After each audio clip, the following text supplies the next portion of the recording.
할렐루야. 하나님께서 은혜로 우리에게 허락하신 또 새로운 날입니다. 우리 함께 믿음의 고백드림으로 2021년 4월 12일 새벽 기도회를 함께 하나님 앞에 드리도록 하겠습니다. 나는 전능하신 아버지 하나님 천지의 창조주를 믿습니다. 나는 그의 유일하신 아들 우리 주 예수 그리스도를 믿습니다. 그는 성령으로 잉태되어 동정녀 마리아에게서 나시고 본디오 빌라도에게 고난을 받아 십자가에 못 박혀 죽으시고 장사된 지 사흘 만에 죽은 자 가운데서 다시 살아나셨으며 하늘에 오르시어 전능하신 아버지 하나님 우편에 앉아 계시다가 거기로부터 살아있는 자와 죽은 자를 심판하러 오십니다. 나는 성령을 믿으며 거룩한 공교회와 성도의 교제와 죄를 용서받는 것과 몸의 부활과 영생을 믿습니다. 아멘. 아멘. 찬송가 310장 우리 함께 찬양하기 원합니다. 찬송가 310장입니다.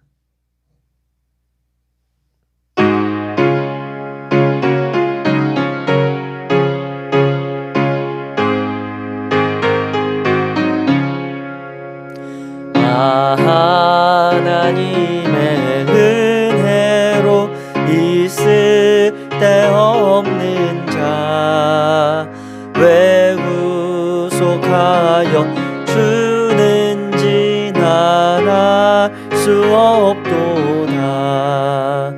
내가 믿고 또 의지함은 내 모든 형편 아시는 주님 늘 보호해 주실 것을 나는 확실히 아네.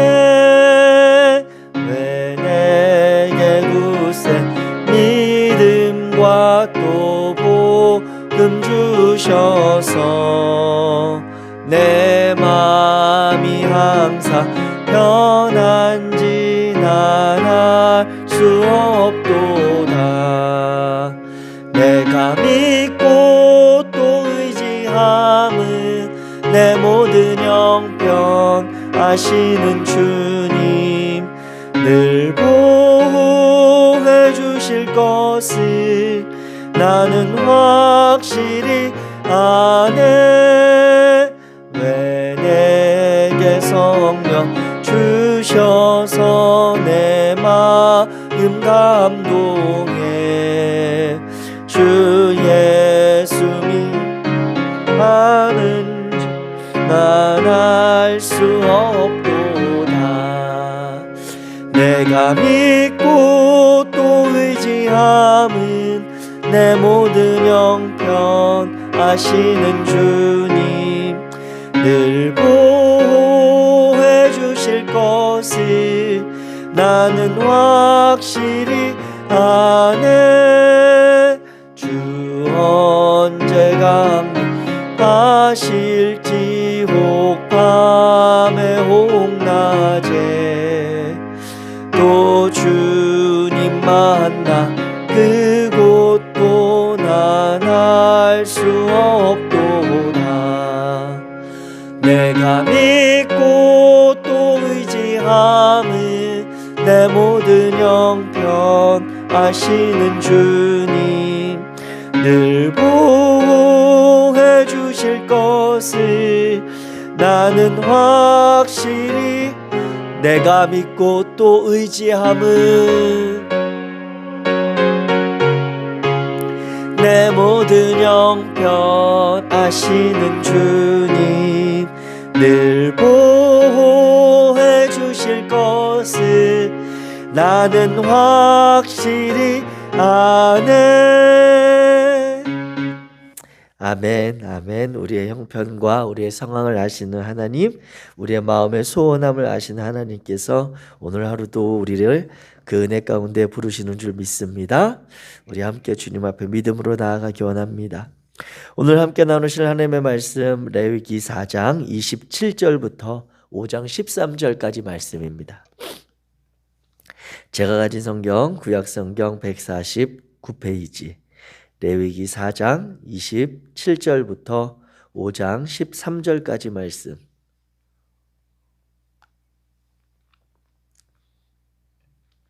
우리 27절부터 한 목소리로 같이 읽겠습니다. 시작. 만일 평민의 한 사람이 여호와의 계명 중 하나라도 부지 중에 범하여 허물이 있었는데 그가 범한 죄를 누가 그에게 깨우쳐 주면 그는 흠 없는 암염소를 끌고 와서 그 범한 죄로 말미암아 그것을 예물로 삼아 그 속죄 제물의 머리에 안수하고 그 제물을 번제물을 잡는 곳에서 잡을 것이요 제사장은 손가락으로 그 피를 찍어 번제단 뿔들에 바르고 그 피 전부를 제단 밑에 쏟고 그 모든 기름을 화목제물에 기름을 떼어낸 것 같이 떼어내 제단 위에서 불살라 여호와께 향기롭게 할지니 제사장이 그를 위하여 속죄한즉 그가 사함을 받으리라. 그가 만일 어린 양을 속죄 제물로 가져오려거든 흠 없는 암컷을 끌어다가 그 속죄제 제물의 머리에 안수하고 번제물을 잡는 곳에서 속죄 제물로 잡을 것이요 제사장은 그 속죄 제물의 피를 손가락으로 찍어 번제단 뿔들에 바르고 그 피는 전부 제단 밑에 쏟고 그 모든 기름을 화목제 어린 양의 기름을 떼어낸 것 같이 떼어내 제사장이 여호와의 화제물 위에서 불사를 지니 이같이 제사장이 그가 범한 죄에 대하여 그를 위하여 속죄한즉 그가 사함을 받으리라. 만일 누구든지 저주하는 소리를 듣고서도 증인이 되어 그가 본 것이나 알고 있는 것을 알리지 아니하면 그는 자기의 죄를 져야 할 것이요 그 허물이 그에게로 돌아갈 것이며 만일 누구든지 부정한 것들 곧 부정한 들짐승의 사체나 부정한 가죽의 사체나 부정한 곤충의 사체를 만졌으면 부재 중이라도 할지라도 그 몸이 더러워져서 허물이 있을 것이요 만일 부지 중에 어떤 사람의 부정에 닿았는데 그 사람의 부정이 어떠한 부정이든지 그것을 깨달았을 때에는 허물이 있을 것이요 만일 누구든지 입술로 맹세하여 악한 일이든지 선한 일이든지 하리라고 함부로 말하면 그 사람이 함부로 말하여 맹세한 것이 무엇이든지 그가 깨닫지 못하다가 그것을 깨닫게 되었을 때에는 그 중 하나에 그에게 허물이 있을 것이니 이 중 하나에 허물이 있을 때에는 아무 일에 잘못하였노라 자복하고 그 잘못으로 말미암아 여호와께 속죄제를 드리되 양떼의 암컷 어린 양이나 염소를 끌어다가 속죄제를 드릴 것이요 제사장은 그의 허물을 위하여 속죄할지니라. 만일 그의 힘이 어린 양을 바치는데 미치지 못하면 그가 지은 죄를 속죄하기 위하여 산비둘기 2마리나 집비둘기 새끼 2마리를 여호와께 가져다가 하나는 속죄 제물을 삼고 하나는 번제물을 삼아 제사장에게로 가져갈 것이요 제사장은 그 속죄 제물을 먼저 드리되 그 머리를 목에서 비틀어 끊고 몸은 아주 쪼개지 말며 그 속죄 제물의 피를 제단 곁에 뿌리고 그 남은 피는 제단 밑에 흘릴지니 이는 속죄제요 그 다음 것은 규례대로 번제를 드릴지니 제사장이 그의 잘못을 위하여 속죄한즉 그가 사함을 받으리라. 만일 그의 손이 산비둘기 2마리나 집비둘기 2마리에도 미치지 못하면 그의 범죄로 말미암아 고운 가루 10분의 1 에바를 예물로 가져다가 속죄 제물로 드리되 이는 속죄제인즉 그 위에 기름을 붓지 말며 유향을 놓지 말고 그것을 제사장에게로 가져갈 것이요 제사장은 그것을 기념물로 가져다가 제단 위 여호와의 화제물 위에서 불사를 지니 이는 속죄제라. 제사장이 그가 이 중에서 하나를 범하여 얻은 재물을 속죄한즉 그가 사함을 받으리라. 그 나머지는 소재물 같이 제사장에게 돌릴지니라. 아멘. 아멘. 오늘 속죄제의 두 번째 그런 남은 부분에 대해서 오늘 함께 나누기 원합니다. 속죄제는 우리가 지난주 금요일에 살펴보았듯이 비고의적인 고의성이 없는 죄에 대해서 또 그리고 거룩한 의무와 율법에 대해서 소홀히 했다면 그 죄에 대해서 성소에 대하여 행한 불경스러운 죄가 있다면 그 죄에 대해서 그리고 또 우리가 부지 중에 깨닫지 못하는 중에 여호와 하나님이 명하신 것을 어겼다면 그 어긴 죄에 대해서 의무적으로 드려야 하는 제사였다 이렇게 말씀을 드렸습니다. 그래서 우리가 그 지난 시간에 살펴보았을 때 이 죄에 따라서 규정이 있는데 그것은 지난주에는 우리가 공동체의 지도자인 영적인 그런 리더의 죄와 공동체가 행하는 죄와 그리고 족장이 행하는 죄 이런 내용을 살펴보면서 우리가 함께 그런 공동체의 그런 죄에 대해서 민감해야 된다. 그래서 영적인 지도자 리더들을 위해서 기도해 주면서 그리고 민감함으로 우리가 그들에 대해서 감시가 아니라 그들의 연약함을 위해서 중보해 줄 필요가 있다라고 하는 말씀을 나누었습니다. 오늘은 이제 이 4장 27절부터 평민에 대한 죄 그리고 일반적인 우리 성도들 오늘로 치면 성도들의 상황에서 범하는 죄에 대해서 이야기합니다. 그런데 그 내용은 전반적으로 큰 변화는 없습니다. 하나님께 비고의성으로 죄를 범하였다면 평민이다 할지라도 암염소나 또 그의 형편이 답지 않을 경우에 암양, 비둘기 그리고 또 오늘 본문에 읽다 보면 고운 가루 10분의 1 에바까지도 하나님께서 받으신다라고 하는 그런 이야기를 오늘 본문에서 해주고 있습니다. 그래서 이 속죄제에 있어서 가장 큰 그런 차이가 있다면 어떠한 상황, 어떠한 비고의적인 죄라 할지라도 깨닫게 되면 그것에 대해서 알게 되면 인지하게 되면 하나님 앞에 그 죄의 속함을 위해 제물을 가지고 제사를 드려야 했다라고 하는 것입니다. 그리고 이 속죄제가 다른 그 죄와 차이가 있다면 피를 이렇게 뿌리는 그러한 의식이 이 속죄제에는 포함되었다라고 하는 것이죠. 그런데 그것도 제사장과 공동체의 죄일 경우에 이 공동체에 전반적으로 미친 죄이기 때문에 성소의 안쪽에 있는 그 휘장에 이 피를 뿌리는 그러한 면을 우리가 발견할 수가 있고 족장이나 개인의 죄일 경우에는 번제단을 오염시킨 것으로 여겨서 제단의 뿔에 이렇게 피를 바르는 그러한 내용으로 기록을 하고 있습니다. 이와 같이 속죄제에 있어서는 피를 뿌리는 그러한 의식, 그래서 공동체를 정결케 하는 그러한 의식들이 반드시 있어야 했다라고 하는 것을 우리가 이 내용을 살펴볼 때 차이가 있는 것을 보게 됩니다.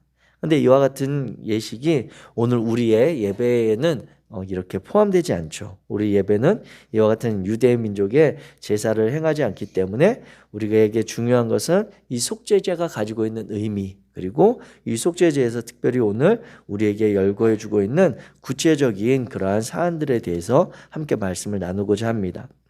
그 첫 번째는 5장 1절부터 나오고 있는 만일 누구든지라고 시작되는 그러한 네 가지 면의 그러한 허물이 있습니다. 그 허물이 무엇이냐면 첫 번째로 나오는 것이 5장 1절에 저주하는 소리를 듣고 증인으로서 역할을 정확하게 하지 않은 것.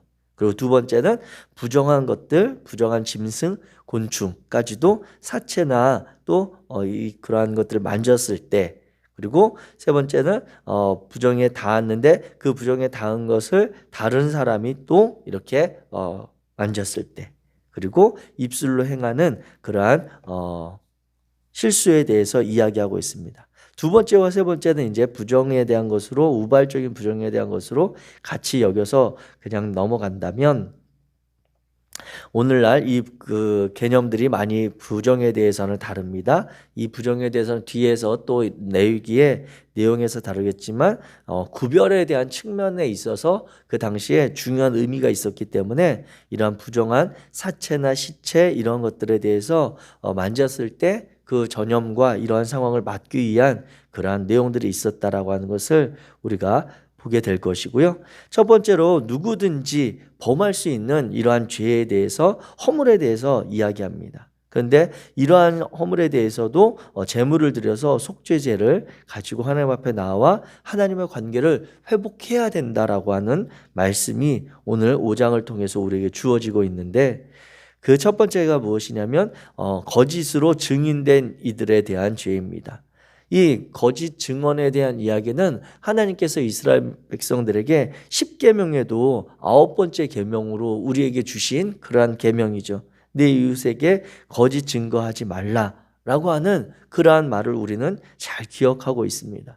그런데 우리가 이 거짓 증거하지 말라라고 했을 때는 우리는 거짓으로 무엇인가를 말하는, 우리가 누군가에게 거짓말을 하는 증인으로서 거짓된 증언을 하는 것을 이야기하는데 오늘 5장 1절에서 보게 되면 그 반대되는 상황을 우리에게 일컬어 줍니다. 그 거짓 증언이 그것만이 아니라고 하는 것이죠. 보면 증인이 되어 그가 본 것이나 알고 있는 것을 알리지 아니하면, 우리가 거짓으로 말하는 것뿐만 아니라 우리가 거짓으로 입을 닫고 있는 것까지도 하나님께서는 우리에게 그 죄에 대해서 이야기하고 있습니다. 우리가 알고 있는 것처럼 신약 성경에 보게 되면 예수님께서 제자들에게 마지막으로 하신 말씀이 무엇입니까? 땅끝까지 이르러 내 증인이 되라. 왜 주님께서는 우리에게 증인이 되라고 하셨을까라고 하는 것에 대해서 새삼 다시 생각을 해보게 됩니다. 주님께서 그 제자들에게 너희는 땅끝까지 이르러 내 제자로 살아라. 정말 예수님이 사셨던 그러한 삶을 따라서 너희가 내 제자로서 나의 삶을 잘 이 땅 가운데 뒤따라서 본받는 자들이 되라라고 할 수 있음에도 불구하고 주님께서는 왜 제자들에게 땅끝까지 이르러 내 증인이 되라고 하셨을까? 그 1차적인 대상이 누구였냐면 예수 그리스도와 3년 동안 그 공생애를 같이 시간을 보냈던 그 12사도, 그들에 대한 말씀이었고 그 12사도에는 들지 못하지만 예수님의 수많은 이적과 그분의 삶을 본 따르는 무리들인 제자들도 있었습니다.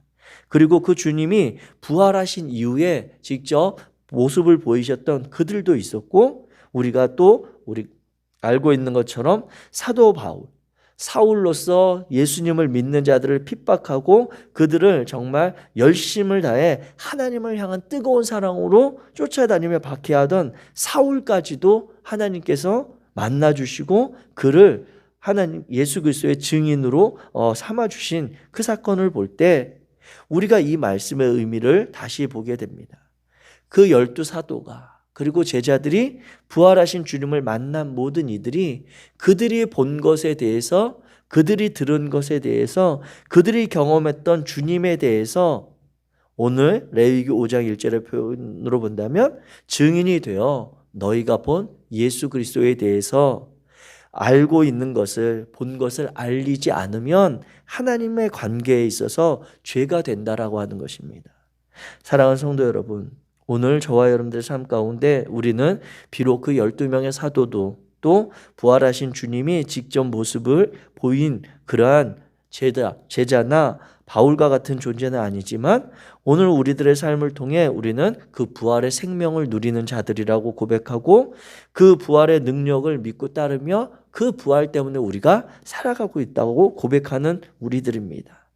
이러한 우리들에게 주님께서 오늘 이 새벽에 레위기의 말씀을 통해 우리의 제자됨에 대해서 그리고 증인으로서의 삶에 대해서 다시 한번 확인하고 요청하시는 것을 깨닫게 됩니다.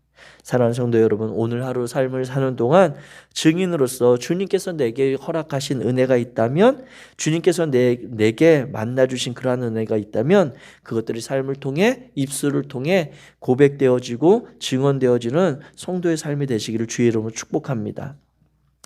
또 오늘 하나님께서는 이 레위기 5장을 통해 이 네 번째 나오는 그러한 언어에 대한 이야기도 있습니다. 그런데 여기에 대해서 만일 누구든지 입술로 맹세하여 악한 일이든지 선한 일이든지 하리라고 함부로 말하면 그 사람이 함부로 말하여 맹세한 것이 무엇이든지 그가 깨닫지 못하다가 깨닫게 되었을 때 그 중 하나에 허물이 있을 수 있다. 그리고 그것에 대해서 속죄제를 하나님께 드리라고 이야기합니다. 근데 이것은 단순히 우리에게 언어 생활에 대해서 성경이 사실 잠언이나 전도서에서 주의할 것에 대해서 잘 이야기하고 있습니다. 근데 또 이 4절의 직접적인 입술의 맹세는 하나님 앞에 드리는 서원함과도 관계가 있습니다. 우리가 고의적은 아니지만 삶의 무게에 눌려서 때로는 우리의 연약한 본성 때문에, 그리고 때로 우리가 신앙생활을 하다 보면 너무 급박한 마음에, 그리고 또 하나님 앞에 정말 하나님의 간절한 은혜를 받고 하나님의 도우심을 구하기 위해서 서원함에 품고 주님 앞에 기도할 때가 있습니다. 그런 것들에 대해서 하나님께서는 그러한 것들에 대해서 주의하고, 그러한 것들에 대해서 우리가 할 수 없는 그러한 부분들에 대해서도 함부로 하지 말 것에 대해서 이야기하고 있습니다. 그래서 우리가 이 언어 생활을 할 때에 다른 이들과의 약속, 다른 이들 앞에 행하는 언어도 중요하지만 하나님 앞에, 내가 개인적으로 하나님 앞에 드리는 기도기에 함부로 하나님 앞에 기도하는 것들에 대해서도 주의할 필요가 있음을 기억하시기 바랍니다. 그래서 우리는 우리의 삶의 영역에 있어서 5장을 통해서 보게 될 때 만일 누구든지 평민 중에 하나라 할지라도, 아니 우리가 출애굽 이후의 상황을 염두에 두고 본다면 출애굽한 다른 이방 족속 누구라 할지라도 하나님의 뜻에 따라 하나님의 통치의 질서를 따라 새로운 나라, 새로운 사회를 지향하는 이들이 있다면 이러한 삶의 실수, 허물들이 있을 때 하나님과의 관계를 화목하기 위해서 예배의 자리, 그리고 제물을 드리는 자리로 나올 것을 오늘 성경은 이야기하고 있습니다. 또 하나님께서 오늘 이 속죄제를 통해 우리에게 보여주시는 그것은 대체의 희생 제사의 그러한 성격이 있습니다.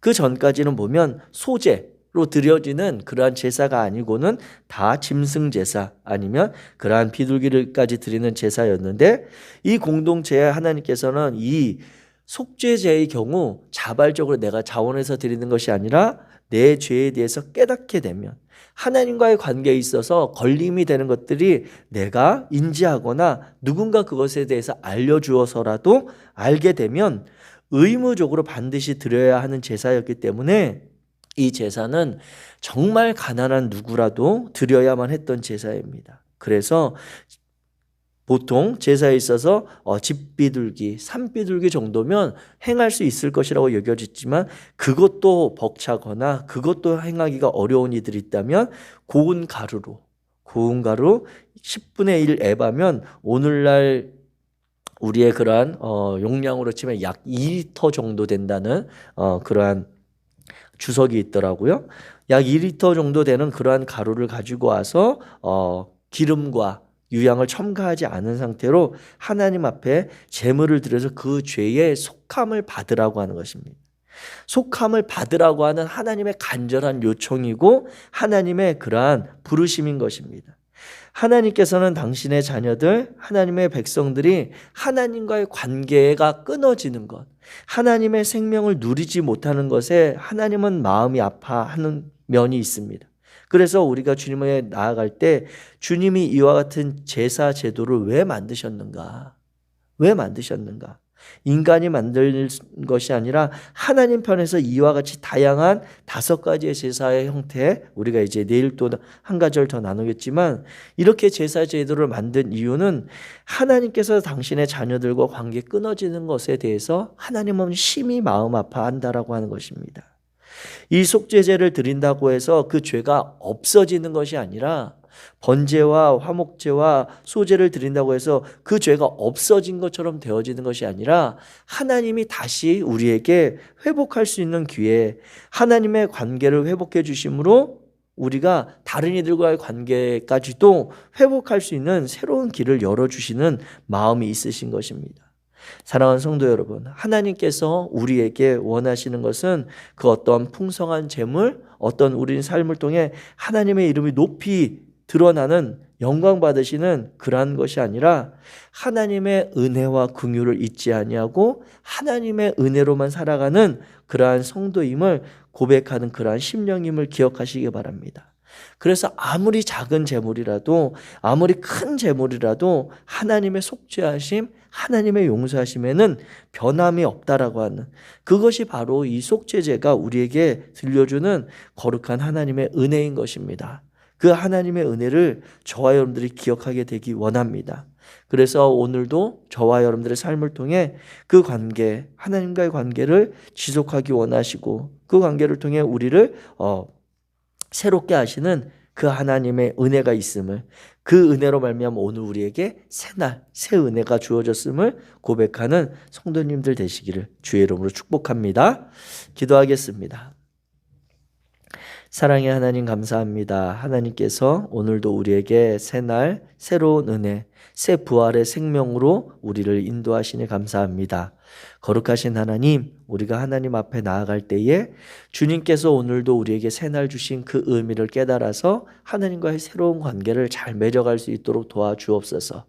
이 새날에 주님이 주신 마음을 따라 하나님의 은혜를 따라 주님의 관계를 더욱더 깊이 할 수 있는 하루 되게 하시고 오늘 하루를 지나는 동안 주님께서 우리에게 행하신 선한 모든 일들에 대해서 고백하고 간증하는 그러한 복된 날이 될 수 있도록 도와주시옵소서.